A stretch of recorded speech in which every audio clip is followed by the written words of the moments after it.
para falar nesse Conversando sobre Contabilidade, Sérgio Figueiredo Moraes. Sérgio, prazer em tê-lo aqui no programa novamente, né?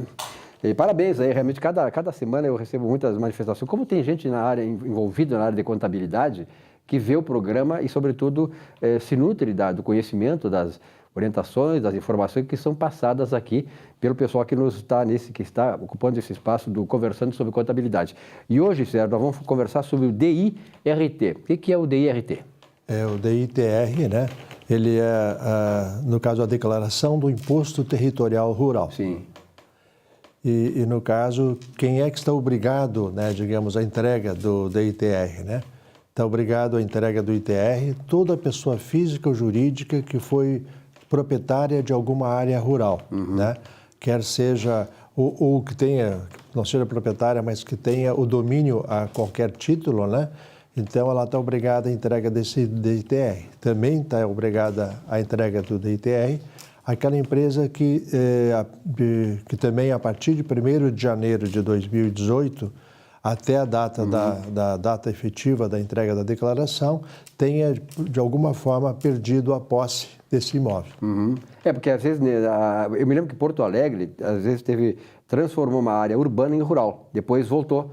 Quer dizer, então, isso muda muito, né? Determinadas cidades podem fazer isso, né? Dependendo, sei lá, das circunstâncias.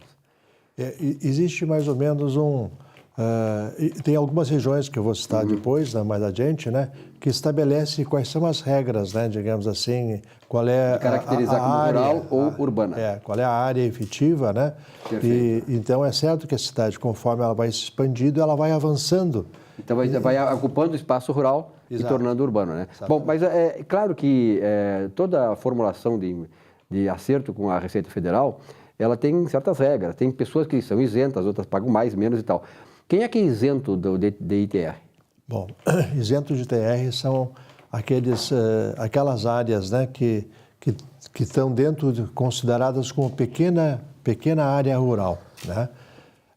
Então, que é considerado essa pequena área rural, tem limitações, conforme a região tem uma quantidade estabelecida, né? Também toda aquela área que foi, de alguma forma, feita a reforma agrária e foi reconhecido oficialmente que houve um assentamento, né? Essa também é isenta. E também aquelas áreas remanescentes de quilombo, né? Então, de descendentes de quilombo, né? Que então, se for explorada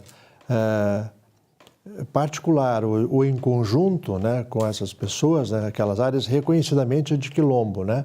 Então, elas também são consideradas áreas isentas. Seriam as imune, né? O que é a diferença? Isenta ou imune?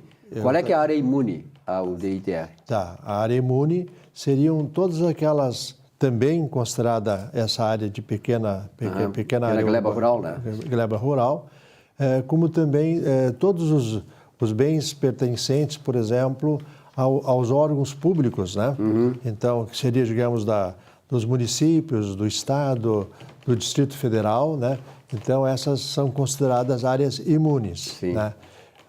Também é considerada área imune aquele imóvel rural de instituições educacionais e assistenciais, né? Desde que esta atividade, no caso, seja vinculada, digamos, seja comum à atividade desenvolvida. Né? Então, uma coisa meio cooperativada, né? É uma espécie de cooperativa, uma coisa comum, não é isso? Por exemplo, mais ou menos isso. Tem uma instituição educacional, né? Ela também tem uma área rural. Se ela for explorar aquela área rural para o fim próprio dela que ela se destina, né? Então ela é considerada imune. Por exemplo, assim, essa entidade educacional, ela usa aquela área rural para pegar alimentos, verduras, frutas e tal, para que os alunos possam usufruir disso. Aí ela se enquadra nesse esquema. É o caso, por exemplo, digamos, um colégio marista, que tem os seus internos e tudo mais e tal, né, que estão se preparando para isso. Se ela utilizar essa área rural com essa finalidade, né, então ela vai estar isenta também. E existe, assim, claro que nós aqui, normalmente, a gente, quando é para receber alguma coisa, a gente vai no primeiro dia. Quando é para pagar, é o último dia. E olha lá, tem muita gente que atrasa, né? Pagamento de tributos, enfim, essas coisas todas. No caso do DITR, existe multa por atraso no pagamento? Sim, na verdade, primeiro tem uma multa pela falta de entrega dessa declaração. E a multa é 1% a cada mês que se passar da entrega, ou fração de mês, né? Então, a pessoa levou 20 meses para fazer a declaração, vai pagar 20% sobre o imposto devido. Não é cumulativo. Somado, né? Somado, né? Então, no caso, e também isso não prejudica o imposto devido, né? Porque se tu apresentou a declaração e tem um imposto a pagar, tu vai ter que pagar pela entrega fora do prazo e vai ter que também pagar com multas de juros o imposto devido se ele não foi pago parcial ou totalmente. Sérgio, naturalmente muitos nossos telespectadores, não só aqui, mas no interior do estado, estão nessa condição, ou seja, eles têm propriedade rural, urbana, moram na cidade, e têm uma propriedade rural, na área rural da cidade, e estão enquadrados nessa questão do DITR. Algumas considerações finais para esclarecimento dessas pessoas? Sim. Na verdade, é o seguinte, também era importante salientar o fato do que é considerado pequena área rural, no caso, né? O primeiro item é o seguinte, seriam 100 hectares se esse bem estiver localizado lá na Amazônia Ocidental, ou então, no caso também da região do Mato Grossense, né? No caso ali é considerado como atividade, são 100 hectares, né? Já, por exemplo, 50 hectares seria considerado aquele no polígono das secas e, ao mesmo tempo, também na Amazônia Oriental. E 30 hectares é considerado em qualquer outro município do Brasil, né? Então, existe esse escalonamento. Porque 30 hectares aqui no Rio Grande do Sul é uma situação, imagina, 30 hectares na Amazônia não é nada. É verdade. Né? Então, isso é que caracteriza a pequena área rural. São as condições exigidas para esse enquadramento, né? Isso, mas tem um detalhe, concluindo a pergunta que tu fizeste. Só é, digamos assim, isento a pessoa do pagamento do ITR ou da entrega da declaração se ele estiver enquadrado dentro dessas limitações de área, mas também que ele não possua nenhum outro bem rural também e também urbano.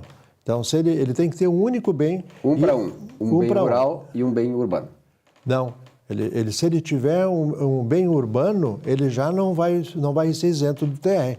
Sim. Né? Então, ele só vai ser isento do ITR da área que ele tem rural, se porventura ele não tiver mais nenhum bem rural e nenhum outro bem urbano. Tá certo. Né? Então, esta é a condição e que ele mesmo explore ela. Né? Ele não pode, por exemplo, digamos assim, explorar ter arrendamento, explorar também em parceria, não pode. Ele tem que efetivamente ser o único explorador. Essa é a condição dele poder ser isento. Sérgio Moraes, obrigado pela tua presença aqui no nosso espaço. Pois não. Conversando sobre contabilidade.